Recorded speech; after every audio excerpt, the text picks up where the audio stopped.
Israel के प्रधानमंत्री Benjamin Netanyahu की मौत की अफवाहों के बीच उनका नया वीडियो सामने आया है, जबकि ईरान के नए सुप्रीम लीडर मोज्तबा खामेनेई अब भी सार्वजनिक रूप से नजर नहीं आए हैं। उनके बारे में कोमा में होने और घायल होने के कई दावे किए जा रहे हैं। अब अमेरिका ने उनकी जानकारी देने पर 92 करोड़ रुपए का इनाम रखा है। नमस्कार, आप देख रहे हैं न्यूज 18 का डिजिटल प्लेटफॉर्म और मैं हूं आपके साथ जागृति खंतवाल। तो इजराइल के प्रधानमंत्री बेंजामिन नेतन्याहू के निधन की झूठी खबरें फैलाई जा रही थी, लेकिन अब उनका एक नया वीडियो सामने आने के बाद इन अफवाहों पर ब्रेक लग गया है, जिसमें वो एक शॉप में कॉफी पीते हुए दिखाई दे रहे हैं। लेकिन ईरान के आसमान से बरसती मिसाइलों और जमीन पर मची चीख पुकार के बीच तेहरान की सत्ता का सबसे बड़ा चेहरा आज एक रहस्यमयी परछाई बन चुका है। पिता की मौत के बाद मुज्तबा खामेनेई को सुप्रीम लीडर तो चुन लिया गया, लेकिन उनकी खामोशी ने दुनिया भर की खुफिया एजेंसियों के होश उड़ा दिए हैं। व्हाइट हाउस से लेकर तेल अवीव तक बस एक ही सवाल गूंज रहा है कि क्या नया सुल्तान वाकई सलामत है या फिर रेवोल्यूशनरी गार्ड्स किसी बड़े सच को छुपा रहे हैं। 92 करोड़ के इनाम और कोमा की खबरों के बीच मोज्तबा का गायब होने की खबरों का क्या तेहरान की कोई सोची समझी चाल का नतीजा है या फिर कुछ और?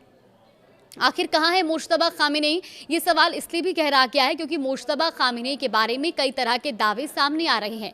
ब्रिटिश अखबार द सन ने दावा किया कि मुज्तबा खामेनेई कोमा में हैं, जबकि कुछ अमेरिकी अधिकारियों का कहना है कि मिसाइल हमले में वो गंभीर रूप से घायल हो चुके हैं।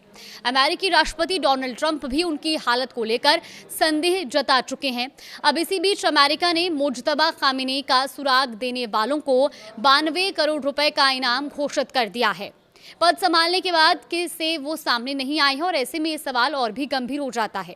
मुज्तबा खामेनेई को लंबे समय तक ईरान की राजनीति के पर्दे के पीछे की असली ताकत माना जाता रहा, लेकिन अब वो खुद ही रहस्य बन गए हैं। अमेरिकी इजराइल हमले में ईरान के सर्वोच्च नेता अयातुल्ला अली खामेनेई की मौत हो गई थी और इसके बाद 8 मार्च 2026 को उनके बेटे मोज्तबा खामेनेई को ईरान का नया सुप्रीम लीडर चुन लिया गया था। हालांकि पद संभालने के बाद से वो अब तक सार्वजनिक रूप से सामने नहीं आए हैं। 12 मार्च को प्रसारित हुआ संदेश, जिसमें उनका जो पहला संदेश है वो प्रसारित किया गया था सरकारी टीवी चैनल प्रेस टीवी पर वो प्रसारित किया गया, लेकिन उनमें ना तो उनकी आवाज़ सुनाई थी और ना ही उनका कोई वीडियो दिखाया गया। अब इस कारण सवाल उठने लगे कि क्या ईरान का सर्वोच्च नेता सुरक्षित है या फिर इस समय सत्ता की असली कमान Islamic revolutionary guard corps IRGC के हाथों में है और वो मुज्तबा खामेनेई के नाम पर फैसले ले रही है। 92 करोड़ रुपए का इनाम और नेता का गायब होना मुज्तबा खामेनेई को दुनिया का सबसे बड़ा रहस्य बना रहा है।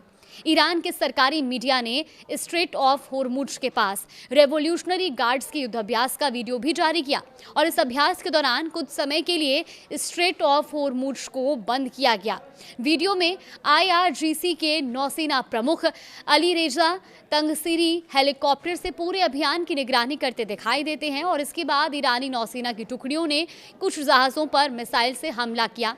कई जहाज़ों को निशाना बनाकर ईरान ने संदेश देने की कोशिश की कि युद्ध की स्थिति में स्ट्रेट ऑफ होर्मुज कितना संवेदनशील हो सकता है। फिलहाल सबसे बड़ा सस्पेंस यही है कि क्या मुज्तबा खामेनेई जिंदा हैं और अगर हाँ तो फिर वो कहाँ हैं, क्योंकि अभी तक उनके सार्वजनिक ना तो कोई बयान आए हैं, ना ही उनका कोई वीडियो सामने आया है और ना ही अभी तक किसी को पता है कि आखिर मुज्तबा खामेनेई है कहाँ।